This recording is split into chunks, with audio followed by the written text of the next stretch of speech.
kembali di Ngobrol bareng Gus Miftah Los Raremen. Pak Menteri, saya punya video hobi Pak Menteri yang baru. Kita lihat videonya.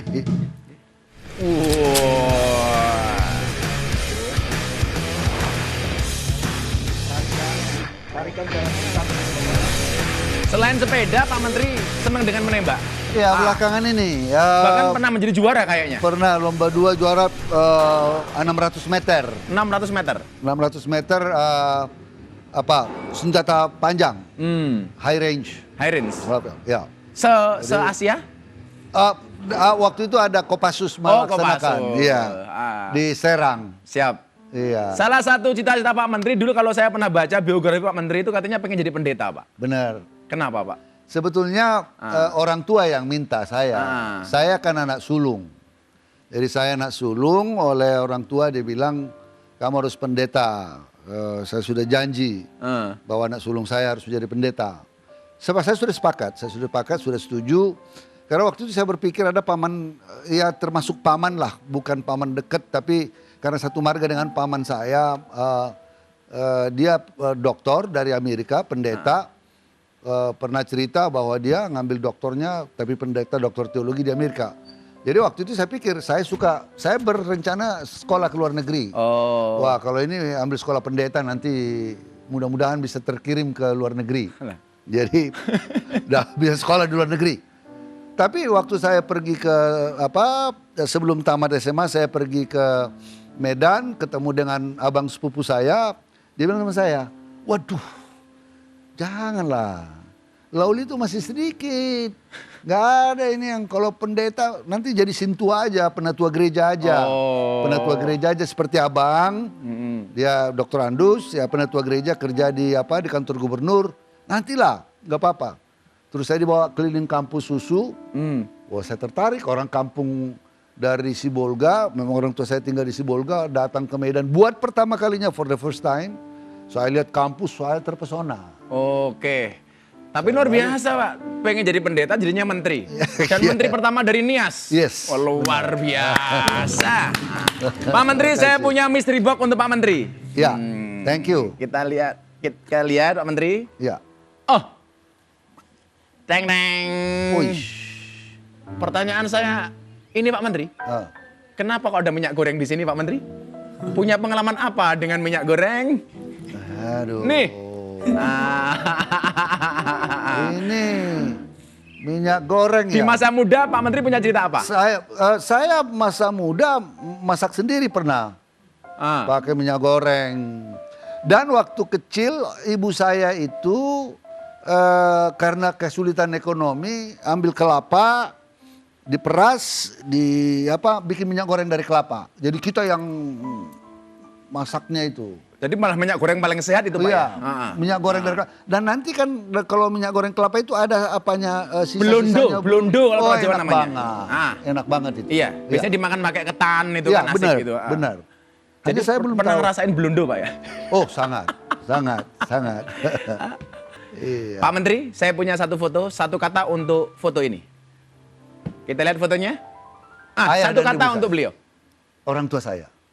Satu kata untuk beliau. Sangat mencintai. Sangat mencintai orang tua. Sangat mencintai orang tua. Luar biasa.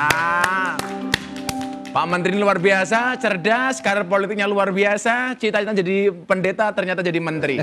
Dan menteri pertama dari Nias. Luar biasa. Mohon izin Pak Menteri, saatnya saya membawakan tausiah. Oke. Mari kita dengarkan tausiah ala Gus Miftah. Tausiah Gus Miftah hari ini berbicara tentang keadilan. Ada seorang pengembala, tepatnya pengembala kambing istirahat di bawah pohon beringin. Ketika dia melihat ke atas, dia mengatakan Tuhan tidak adil. Kenapa? Pohon beringin yang pohonnya besar, buahnya kecil. Sementara di bawah pohon beringin ada pohon semangka.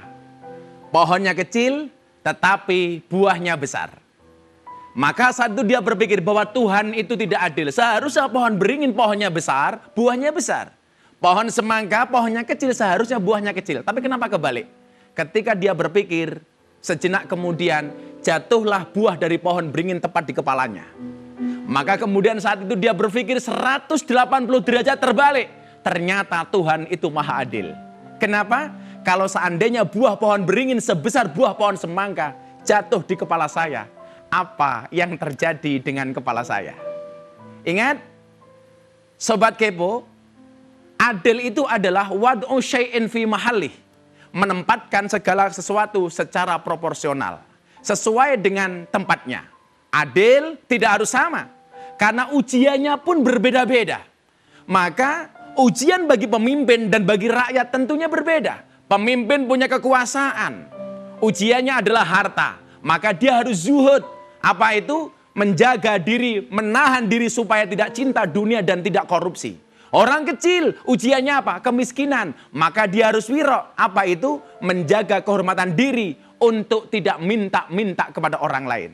Allah memberikan ujian kepada istri, tentunya berbeda dengan suami. Istri diuji dengan suami yang fakir, yang miskin. Sementara suami diuji dengan istri yang galak.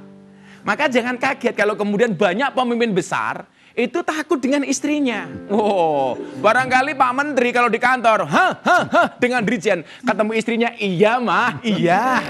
Karena memang disitulah ujiannya. Tapi saya katakan para suami yang punya istri galak, Anda santai saja. Saya meyakini suami yang punya istri galak, insya Allah siksanya di akhirat akan dikurangi oleh Allah.